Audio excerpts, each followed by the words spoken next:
Hello বন্ধুরা, কেমন আছো? আশা করি সবাই ভালো আছো, আমিও ভালো আছি। উঠেছি 6:45 সকাল। উঠে দুয়ারে জল দিয়ে সমস্ত বাসি কাজ সেরে স্নান করে টিফিন বানালাম। চাউমিন, ডিম, আলু, পেঁয়াজ, সসটা দিয়ে চাউমিন বানালাম। বানিয়ে ছেলে, মেয়ে, দাদাভাইকে খেতে দিলাম। আমিও খেয়েছি। খাওয়ার পরে আজকে দুপুরবেলা কী রান্না করব সেই সবজিগুলো সব কেটে আমি ধুয়ে রেখেছি। আর কী রান্না করব সেটাই তোমাদেরকে দেখাবো। তোমরা দেখতে থেকো, পাশে থেকে শুনিয়ে থেকো।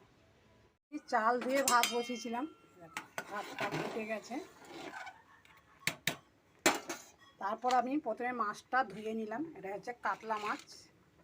কাতলা মাছ আছে, পেটি নিয়ে এসছে। কাতলা মাছের ঝোল করব পটল দিয়ে, আলু দিয়ে, পাতলা করে। মানে প্রচুর গরম পড়েছে, রিচ খাবো না কদিন আর।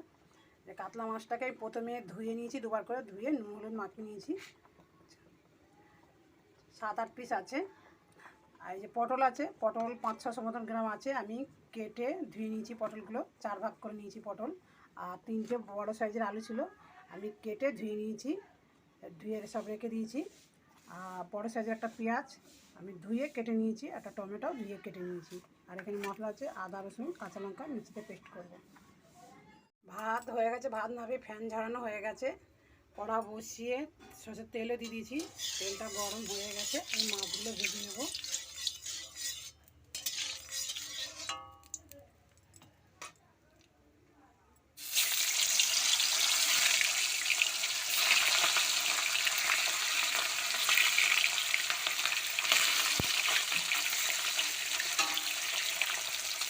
ভাজা হয়ে গেলে আমি আরেকটু ভেজে দেবো। মাছ ভাজা বসেছিলাম, একটু ভাজা হয়ে গেছে, মাছগুলো ভেজে দেবো।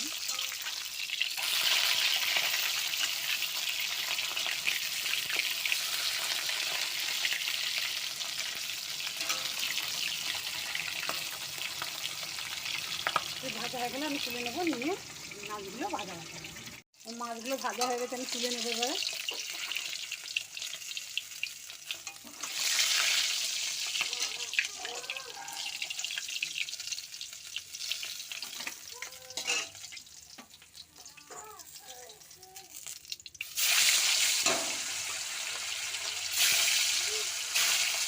এই মাছগুলো ভেজে নেবো, নিয়ে পটলটাকে ভেজে নেবো। মাছ ভাজা সব হয়ে গেছে। কড়াইতে তেলটা আছে, আর তেল দেবো না। আমি পটলগুলো প্রথমে ভেজে নেবো লাল লাল করে। পটল ভাজা হয়ে গেলে আমি তুলে নেবো, নিয়ে আবার কড়াই সরষের তেল দিয়ে আলু পেঁয়াজ একসঙ্গে ভেজে নেবো।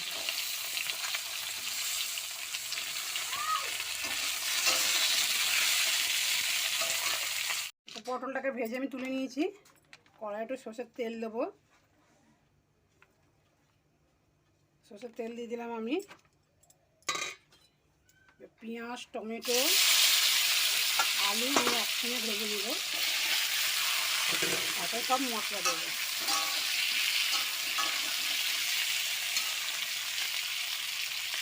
আলু, পেঁয়াজ, টমেটো ভাজা হয়ে গেছে, ওসব মশলা দেবো আমি। কাঁচা লঙ্কা, আদা রসুন মিক্সি পেস্ট করে নিয়ে মশলাটা দিয়ে দিলাম। আমি দিলাম 1/2 চামচ হলুদ, দিলাম 1/2 চামচ, নুন দিলাম 1/2 চামচ,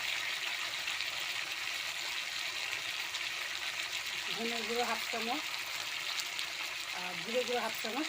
আমি সব মশলা একসঙ্গে কষে নেব। কষে নেওয়ার পরে পটল দেবো। পটল দেওয়ার পরে কষে নিয়ে তারপর আমি জল দেবো। আলু, টমেটো, পটল মশলা এখন কষানো হয়ে গেছে। এবার আমি জল দেবো পরিমাণ মতন। 1 মগ জল দিলাম। এবার আমি চাপা দেবো। ঝোলটা ফুটে উঠলে মাছ ভাজাগুলো দিয়ে দেবো। একটু জল দিয়েছিলাম, ফুটে গেছে। আমি একটু নাড়াচাড়া করে মাছ ভাজাগুলো দিয়ে দেবো, দিয়ে আবার চাপা দেবো। তারপর আলুটা সিদ্ধ হয়ে গেলে, ঝোলটা একটু শুকনো হয়ে গেলে নামিয়ে নেবো। মাছ ভাজাগুলো দিয়ে দিলাম।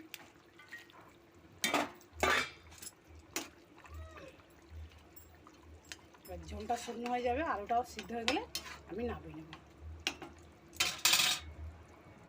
মাছের ঝোলটা আমার হয়ে গেছে। পটল দিয়ে, আলু দিয়ে, টমেটো দিয়ে, মাছ কাতলা মাছের পেটি দিয়ে ঝোল হয়ে গেছে। আলুও সিদ্ধ হয়ে গেছে, ঝোলটাও ঠিকঠাক আছে, বেশি ঝোল মারবো না। একটা তরকারিতে ঝোল দিয়ে খেতে হবে। এবার আমি নামিয়ে নেব। রান্না হয়ে গেছে, হয়েছে সাদা ভাত। আর হয়েছে পটল দিয়ে, আলু দিয়ে, টমেটো দিয়ে, হালকা মশলা দিয়ে পাতলা করে ঝোল, কাতলা মাছের ঝোল।